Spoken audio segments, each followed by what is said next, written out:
The humble banana faces threats and how the Dole promise comes into play. A year 2022 forecast report by Dole Stanfilco. In highly developed countries, bananas are prized as a food of convenience. It's cheap, portable, and reasonably healthy. Among the variety of fruits that land on our tables, the banana is just one of the many to choose from. However, unbeknown to most, the banana fruit plays a critical role in the global food supply chain. According to the UN, countries such as Uganda, Gabon, Ghana, and Rwanda, all least developed, low-income, and food-deficit nations, rely heavily on bananas and plantains to meet the minimum 300 calories per person per day to live. The simple banana, cheap, portable, and convenient as it is for its more affluent customers, has a much bigger role to play, not only as a commodity for trade, but as a means to survive for the least of its consumers. The term food security gets thrown around a lot, and for the most part, we are unable to see the far reaching consequences once a particular crop becomes extinct. History bears witness to cases such as the Great Famine of Ireland, where the humble lumper potato and its scarcity led to the country's devastating famine from 1845 to 1849. Then there is the banana industry's Gros Michel, aka Big Mike. Once the dominant export banana to Europe and North America until the 1950s, Panama disease wiped out vast tracts of Gros Michel plantations in Central America. Aside from skyrocketing fuel prices, operational costs, and labor challenges, the industry must also weigh in the repercussions of monoculture, with disease and pestilence close at its tail. If left unaddressed, the result would be debilitating famine. Bananas are among the most produced, traded, and consumed fruits globally. There exist more than 1,000 varieties of bananas in the world, and the most traded variety is the Cavendish banana. This variety is the most commercialized type, proving to be better suited to international trade than other varieties since it is more resistant to physical shocks during transport. World banana trade has expanded to unprecedented heights in recent years, with an estimated export volume of 21 million tons in 2019. Key drivers of trade include abundant supply growth in the leading export countries of Ecuador and the Philippines, and a significant increase in import demand, particularly by China and the European Union. You will see the Philippine banana exports to destination countries such as Japan, Iran, Saudi Arabia, China, Hong Kong, Singapore, Korea, and the United Arab Emirates from 2019 to 2020. However, despite the demand, the banana industry continues to face threats not only on a domestic scale, but also on the global stage. Key issues and concerns in the banana industry. In consultation with industry stakeholders and studies, there surfaced common existing and emerging issues and concerns. These issues are interlinked with the various aspects of the industry and are usually not isolated incidents specific to certain areas or sectors. Many of the issues adversely affected the production and value chains of the different varieties of banana.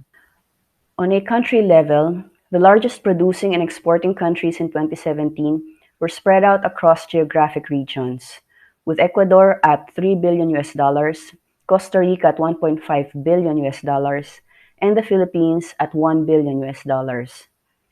The largest importing countries that year were the United States, Belgium, and Russia.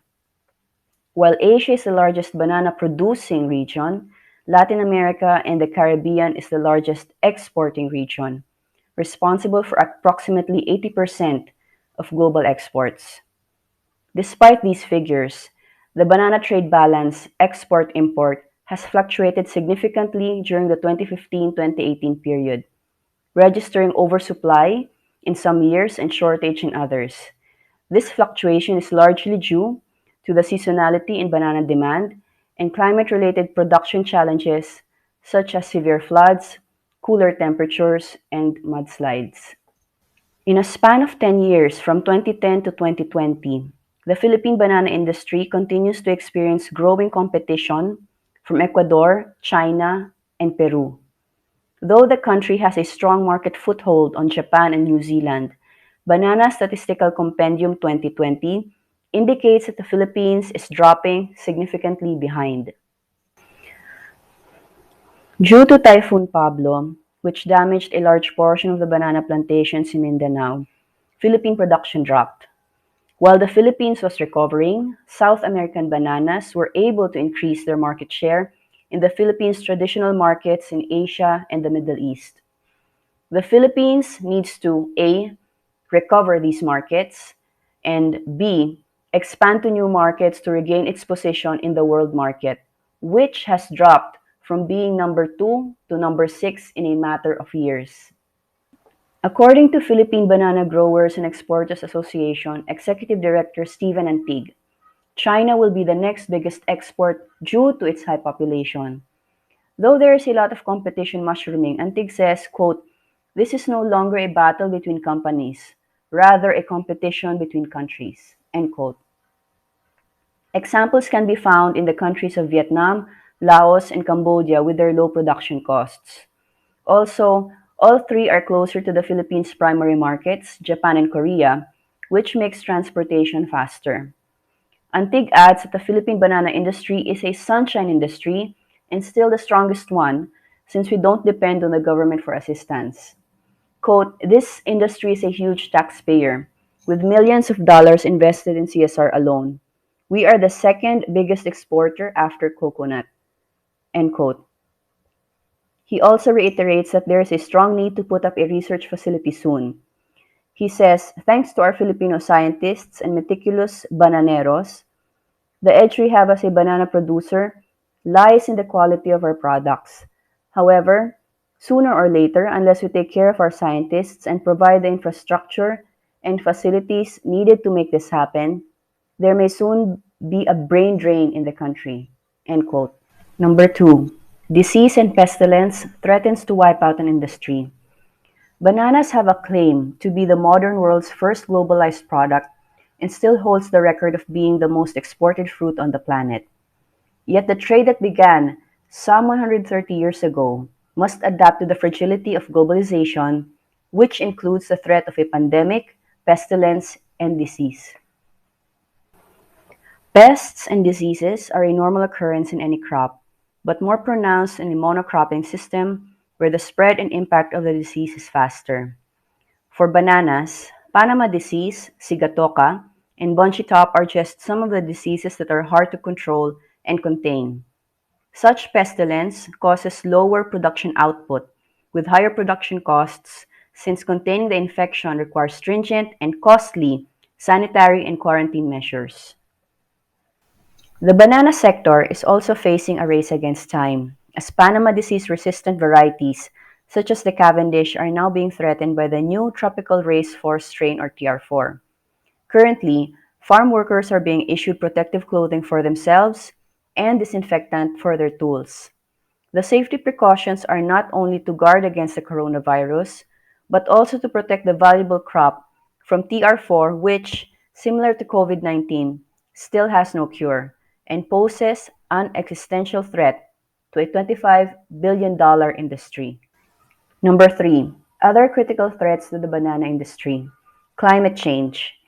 Recent years have shown that extreme weather changes have led to widespread damage and has affected the productivity of the banana industry. Climate change is expected to lead to declining yields in the largest banana producing countries, such as India, Brazil, Colombia, Costa Rica, Guatemala, Panama, and the Philippines, and consequently, a demand supply imbalance in the years to come. When Typhoon Pablo hit the Philippines, it affected about 25% of the commercial banana plantations, which caused a downturn in production for the next 2 years, not including the periodic El Nino and La Nina occurrences, which significantly affected production and eventually the market of bananas. Sustainable production is also a challenge. The disproportionate use of pesticide has the potential of polluting freshwater sources if left unchecked. Being a major export product, transporting these perishable goods involve packing them in boxes, shipping in refrigerated containers, and artificially ripening with ethylene before they are sent to retailers and wholesalers. These steps, while important, contribute to greenhouse gas emissions. Spiraling production costs such as labor, freight, fertilizer, paper and board for boxes, and importantly fuel, have gone from 50% to as high as 100%. Transport of the crop from farms to market is relatively expensive since most of the small farms are in hard to reach areas with inadequate road networks and transport facilities. A big percentage of the produce is transported by traders using small to medium sized vehicles that can enter the narrow roads, resulting in a high CPV transport cost. And then there's the inability to expand plantations due to civil unrest, poor quality of soil, production costs of setting up farms, and the like. In its last year, the Philippine Department of Agriculture's Banana Industry Roadmap 2019 to 2022 priority projects include 1. Organization of the Banana Industry Development Council, 2. Establishment of the Banana Research Institute, 3. Conduct of the Banana Congress, 4. Development of the Banana Database, 5. Acquisition of a tissue culture laboratory or a clonal garden, 6. Acquisition of the polycyclic aromatic hydrocarbon laboratory equipment, and 7. Best practices benchmarking for the industry. However, for multinational companies such as Dole, it continues to educate itself on how to better address the issues of the business, the impact it has on the planet and its workforce. Though there is indeed a sensitivity when it comes to dealing with a pandemic, it was never business as usual for the organization. Realigning itself with its corporate values of taking people, planet, and prosperity into account, Dole has measured deliverables with specific timelines called the Dole Promise to address these very urgent concerns in its own farms and plantations. The 6 pillars of the promise are the following. Number 1, Dole promises to contribute to good and sustainable nutrition for 1 billion people by 2025. Number 2, Dole promises to work towards zero fruit loss from its farms to markets by 2025. Number 3, Dole promises to aim for zero fossil-based plastic packaging by year 2025. Number 4, Dole promises to work towards net zero carbon in its operations by year 2030. Number 5, Dole promises to work towards zero processed sugar and eliminating it in all our products by 2025. And number 6, Dole is committed to be an equal opportunity employer that provides living wages and increased benefits for all stakeholders. Despite being a 170-year-old company, Dole, together with its people, stakeholders, and fellow industry players, will continue to shift and adjust to a radically changing market in a post-pandemic world.